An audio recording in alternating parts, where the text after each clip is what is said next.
छत्रपती संभाजीनगर शहरातील दर्गा रोडवरील डी-मार्ट समोर एनबीसीतील तरुणाने कोयता घेऊन दहशत पसरवण्याचा प्रयत्न केला, मात्र तातडीने पोलिसांना कळवल्याने पोलिसांनी दाखल झाले व तरुणाला अटक करण्यात आली। शेख आदिल शाहरुख शेख, शंभूनगर गारखेडा परिसर हसन असे दहशत माजवणाऱ्या तरुणाचे नाव आहे। त्याच्याकडील 14 इंचाचा धारदार कोयता पोलिसांनी जप्त केला। यापूर्वी शेख आदिलने लूटमार, घरफोडी, चोरी, मारामारी असे तब्बल 6 गुन्हे केल्याचे समोर आले। जवाहरनगर, सातारा, उस्मानपुरा पोलीस या गुन्ह्यांची नोंद आहे।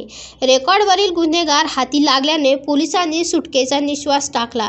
शेख आदिल हा धारदार शस्त्र घेऊन शंभूनगर व सिग्मा हॉस्पिटल परिसरात दहशत माजवत असल्याची माहिती वरिष्ठ पोलीस निरीक्षक व्यंकटेश केंद्रे यांना मिळाली होती।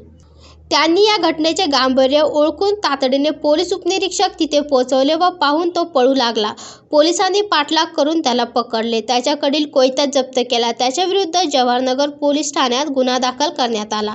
ही कारवाई पोलीस आयुक्त मनोज लोहिया, पोलीस उपायुक्त नवनीत कावत, सहाय्यक पोलीस आयुक्त रणजित पाटील, वरिष्ठ पोलीस निरीक्षक व्यंकटेश केंद्रे यांच्या मार्गदर्शनाखाली पोलीस उपनिरीक्षक वसंत शेळके, पोलीस अंमलदार मारुती बबनराव गोरे, पोलीस अंमलदार बाळासाहेब बैरागी यांनी केली।